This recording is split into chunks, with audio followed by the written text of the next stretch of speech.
Now I'm going to ask Jeff about, is United States of America sitting on the fence on Syria? In my understanding, they are not. Why? Because they are holding the most important card in the issue of Syria, which is sanctions. Even when the Europeans wanted to ease the sanctions, eventually the Americans are the people who are going to, give the final approval or not. So they are not. They are taking position. The fact that Syria, after 4 months, is at this moment in time suffering from sanctions, and the current government, which we are demanding them to show all kinds of flexibilities, cannot provide to the people even daily food, it means we are not on the fence. What is the grand strategy of the United States of America in Syria? And how do you see the game played right now by Trump administration? Yeah, thank you very much. I think it's important for us to understand where this entire war came from. It did not come from Bashar al-Assad. It came from Washington. There was a decision in 2011 to overthrow Assad. Actually, that came from Jerusalem. This has been a desire of the Israeli government that stretches back more than 25 years. Netanyahu's idea is make the Middle East in Israel's image, overthrow every government that opposes Israel. He's had a friend in that, and that is the CIA and the United States government. So this war in Syria did not come from Assad's repression. It did not come from Assad's dictatorship. This war came from a presidential order by Obama to overthrow Assad, starting in the spring of 2011. We have a name for this program. It was Operation Timber Sycamore. The United States, together with other countries in this region, trained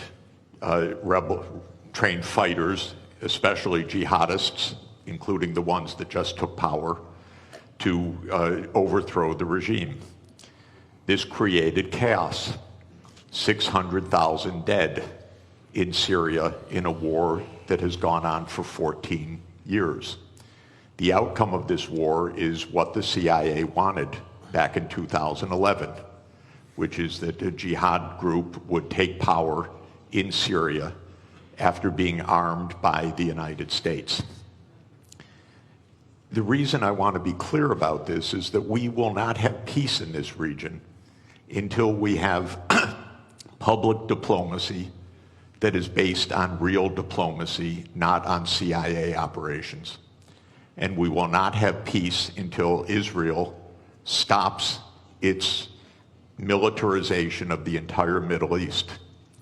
Because the Syrian war is just one of 6 wars that Israel has promoted, including in Lebanon, Iraq, Syria, Libya, Somalia, and Sudan. We had the list, actually, from Wesley Clark back in 2001, when he was handed a paper in the Pentagon that the goal was 7 wars in 5 years. The only war that hasn't taken place yet, to Netanyahu's great consternation, is the US war with Iran, which Israel is still trying to instigate to this very day. So the Syrian war is part of a regional tragedy. We have tragedy in Gaza, the West Bank, Lebanon, Syria, Iraq, Sudan, South Sudan, and Libya that I put at the hands of the United States government and its ally Israel, because none of these wars had to happen. These were all wars of choice. They were all wars that came from the idea of regime change operations, that the United States would determine which regimes operate in which countries. We'll never have peace in this region if outside imperial powers like the United States are dictating the terms to this region. The only way to have peace in this region is if This region is determining its own future, not outside powers. And Israel could never do these wars on its own. These are American wars. America provides the financing, it provides the military backup, it provides the naval support, it provides the intelligence operations, it provides the munitions. Israel couldn't fight for one day without the United States backing. Israel could not be committing a genocide in Gaza without the United States' full operational complicity. I don't mean political complicity, I mean direct, daily operational complicity. This has to end. This region has been divided for 100 years, first by the British Empire and then by the American Empire. And this is going on until today. We have a genocide going on right next door. Till today, till this morning. People being wantonly killed, brazenly killed, because the United States is providing the means for this. So this is what's happening in Syria. Is the U.S. on the fence? Hardly. It's the major actor. I know, by the way, I know firsthand that in 2012, UN Secretary General Ban Ki-moon appointed former Secretary General Kofi Annan as a special envoy to reach a peace in Syria. I loved Kofi Annan. I love Ban Ki-moon. I worked for both of them.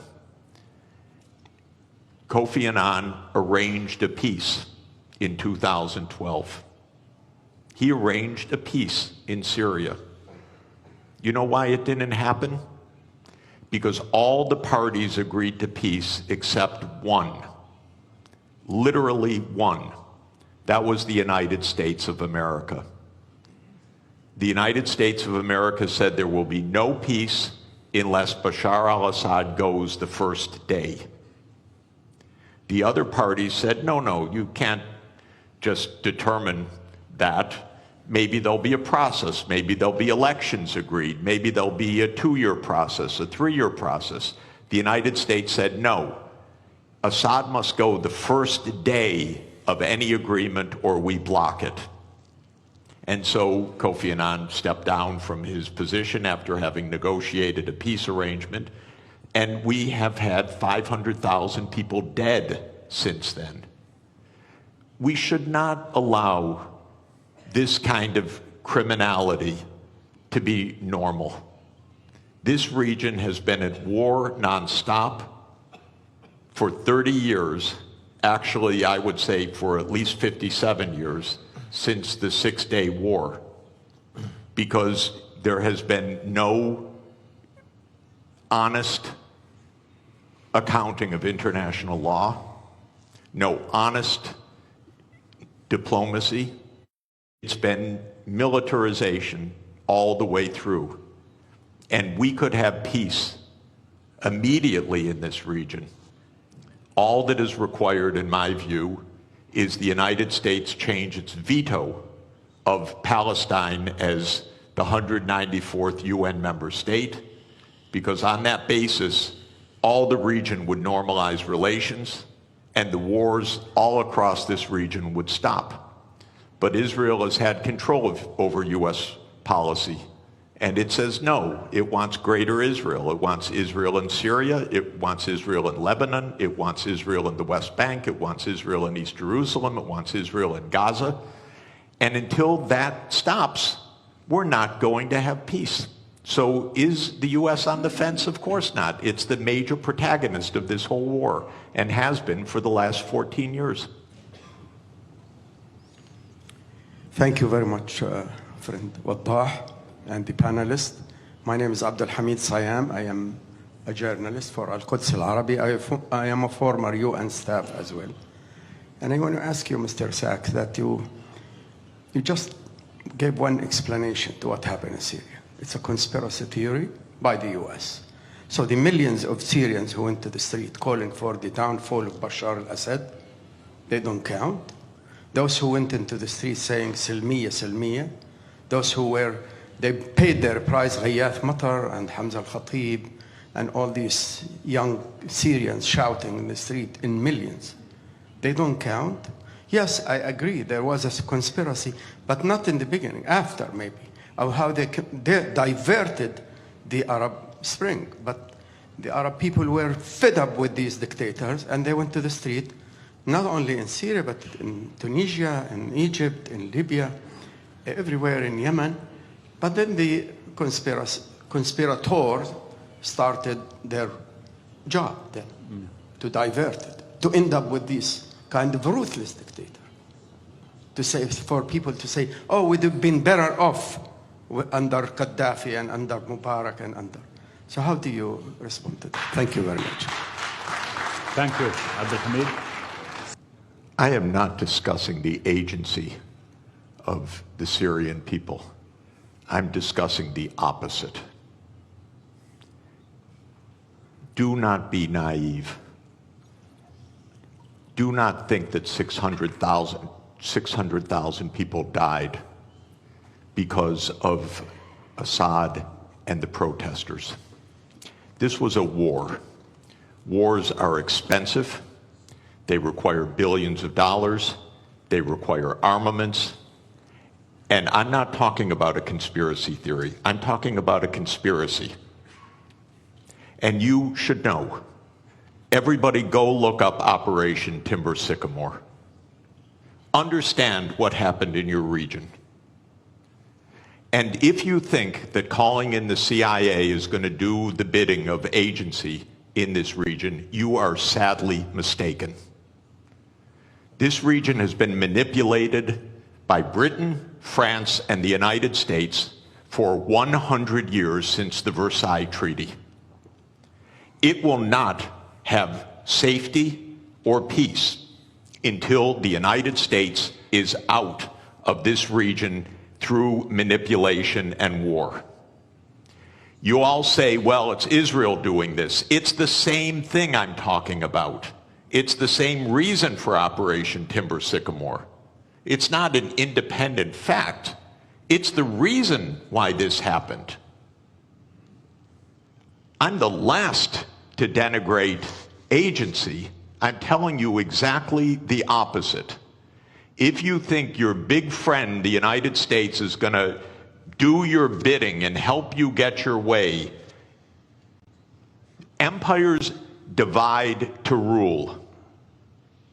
They are not doing the bidding of Turkey or Syria or Lebanon or anybody else in this region. And if this is, yes, you want to balance Persia or Iran, you call in the United States to do that, and you think this is going to work out well? It's not going to work out well. This region has three major powers: the Arab world, the Turkish world, and the Persian world. It's been more than 1,000 years this way. I said to Iranian diplomats that Iran has been 5,000 years. I was corrected, 7,000 years. It's a long story. You don't need the United States to pull the chestnuts out of the fire. And don't believe that this happened because of agency of the Syrian people. I'm sorry, I'm not denigrating the Syrian people, just the opposite. I know what happened. I know what my country does. I suspect most of you do too. And it should not be ignored, because the wars are going to continue until we have real agency, not pseudo-agency. And by the way, there is no international community. We're trying to make one, but it doesn't exist right now. That's the tragedy in this world. There is no community. There are interests. There are militaries. There are regime change operations. This is not community. We need real community. And by the way, I give every day my volunteer time to the UN for 25 years because I believe in it. It's my life commitment. So I believe in community. I also happen to know that the United States blocked the agreement in 2012. I'm sorry, I won't elaborate. But the United States blocked it, and I know it. Well, I know it too, Joe. I know, Okay. but I know it from Kofi, sorry. Perfect. I too. Carl.